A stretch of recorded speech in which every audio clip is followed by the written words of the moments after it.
Shalom. Call law, all praises unto Yahawah, Ba'Shem, Yahawash. Much love to the priests, prophets, and elders throughout the four corners, pushing this word out sincerely and truthfully, and much love to the brothers and sisters in this truth. That says Shalom. I want to touch on the topic. I'm going to actually touch on this topic in two ways. I'm going to touch on the giants, dealing with the giants in the 6th chapter of Genesis, and I'm going to go into the actual giants, you know what I'm saying, the actual giants that did walk the earth around that time. But let me go ahead and get into this real quick. Genesis chapter 6 verse 4. There were giants in the earth in those days, and also after that, when the sons of God came in unto the daughters of men, and they bare children to them, the same became mighty men, which were of old, men of renown. Right? So there's a doctrine out here, particular Israelite camp, a particular Israelite camp in general, or there's a particular Israelite camp but there's some Israelite camps in general which take on the Christian doctrine of the giants in this verse, speaking on the actual giants of actual 450 something foot angels and shit, which that's not the case. That's going off. That's not scripturally backed up at all. Okay, we gotta understand that the Most High is not the author of confusion, so we have to study to show ourselves to prove, to rightly divide the word of truth. All right, so let me go ahead and pull out something. This out of the Zondervan Compact Bible Dictionary. Right, I'm gonna go right into the actual word giant real quick.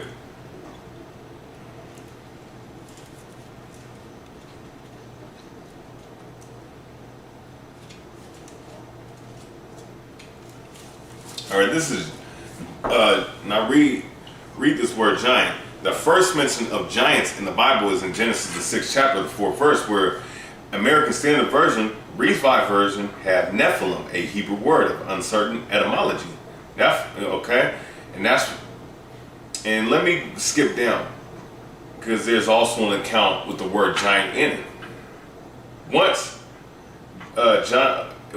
in Job, the 16th chapter, the 14th verse, giant translates Hebrew word gabar, which Levi's version text renders warrior. American Standard Version, margin mighty man. Its usual meaning, the other Hebrew words translated giant and rapah in the plural Rephaim of uncertain etymology. Okay, but that's the whole thing dealing with the Rephaim. I'm gonna deal with another time. But even there was another word called giant, which translates gabar in the Paleo Hebrew, which means warrior, mighty man. Okay. Now, real quick, let me get the Strong's definition for it, because it said the Nephilim is of an uncertain etymological word, or uncertain etymological meaning. Now let me bring this out. This is Strong's H5303, Naphtali. Okay, giants, the Nephilim, properly a feller that is a bully or tyrant. So it has the same meaning as the one gabar in that particular verse in Job 16 and 14 when it spoke on giants. Okay, just someone of high stature in power and rulership as a tyrant. All right. So we have to understand what that giant means. Okay. Now going into the aspect, when the sons of God came in unto the daughters of men, they bare children to them, and the same became mighty men, which were of old, men of renown. Right? Which that also proves the point, that seed line of that those mighty men, those giants, those mighty men became great and mighty men when they slept with the sons, women of men. Okay? Now here's the thing though, there's a classification that brothers and sisters have to really understand when you're in this truth. There's classification of men, the sons of the wicked, or the sons of God, the sons of men, and the sons of wicked. Now I'm gonna break it down. I'm gonna actually go into that in a later lesson down the road. But the sons of God is that chosen seed line, okay, which would be the nation of Israel, but also that chosen seed line going all the way back to Adam. I'm gonna get into that in a second. Also, too, the sons of men is dealing with the nations, the goyim, the the nations that the Lord has no dealings with, that are not His chosen people. Then you deal with the sons of the wicked. The sons of the wicked is that seed line going all the way back, even to the serpent of the which that was the same spirit, but going all the way back to the line of Cain. Okay, even then the scriptures even speak of that old serpent, the devil, which is talking about Esau, Issachar, the so-called white man. Okay, the wicked of the earth. All right, and there's many precepts proving that fact. Now, so you have to understand that classification. Now, dealing with the sons of God, let me go ahead and get that real quick.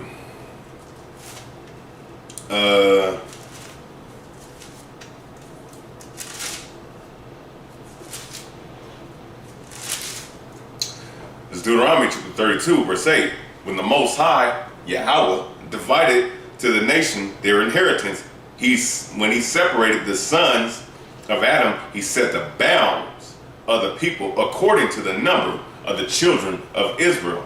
He separated the sons of Adam, okay, and set the bounds according to the number of the children of Israel, that chosen seed line of Adam, which the Israelites stem from, okay.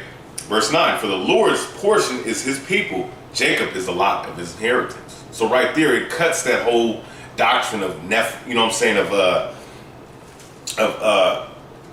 of who it's telling you, a chosen seed line. Now let's get a basic understanding and precept real quick.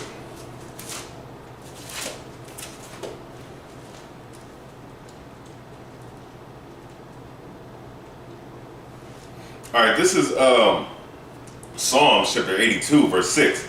I have said, ye are gods, all of you are children of the Most High. That seed, just like in Deuteronomy the 32nd chapter, when it said He divided the nation, and Jacob is a lot of His inheritance, and He separated the portion and numbered them to the nation of Israel. Well, it says, ye are gods, and all of you are the children of the Most High. It's talking about Israel and that chosen seed line of Israel. That's who the gods of the sons of God were. Okay? And even then, if you go into the original Adam was YAHAWASH. Okay? In the original Adam, that was the chosen seed line. That first Adam, okay? That main Adam that the Lord chose. Okay? Or the original Adam being YAHAWASH, and that seed line stemming from that Adam. Okay? Because you got to remember when those the Adamites extend from Noah's line and from the Ham, Shem, and Japheth's line. Okay, because those other nations at the time that were not of seed line of Noah, they were not of Adam's stock. Okay, because Adam came later after those nations were created. Just to give you an understanding of that. But the point being, okay, that chosen seed line of Adam. Okay, and I'm gonna prove that just real quick, just real briefly. Don't want to get in too deep of a breakdown, but this has to be. I mean, I have to bring this out real quick. I believe it's the Luke, the 3rd chapter, just proving the point.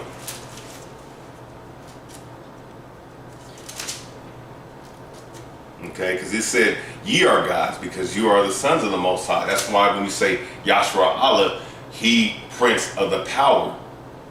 Pretty much you are the sons and princes of God. Okay? But just to prove the point, Luke, the 3rd chapter, verse 21. Which was the son of Enos, which was the son of Seth, given YAHAWASH's genealogical line, which was the son of Enos, which was the son of Seth, which was the son of Adam, which was the son of God. Okay, that chosen seed line. Okay, the son of God, YAHAWASH, who was the son of God, who was the original Adam. But that was the chosen seed line from that Adam all the way down, all the way to the nation of Israel today. But also too, let me go back into Genesis the 6th chapter when it talks about the daughters of men. They bare children to them, the same became mighty men. And just to disprove the fact that those were even angels, let me just go ahead and go into it real quick. Now I'm gonna close after this. All right, this is just to prove that angels don't marry or are not given into marriage. It wouldn't even make sense for a 450-something foot angel. That's some comic book stuff, man, to come down and impregnate a woman. What sense does that make according to the scriptures? Now let me go ahead and bring this out. This is Matthew chapter 22. And I'm gonna start at verse.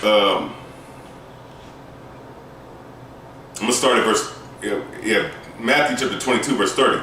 For in this resurrection they neither marry nor are given in marriage, but are as angels of God in heaven. So when you pass away, there's no sex in the kingdom, in the heavens, in the spiritual world. So you become as angels when you separate yourself from this world. So as angels, being as angels, you're not married or given into marriage. There's no such thing as sex or impregnating or having offspring.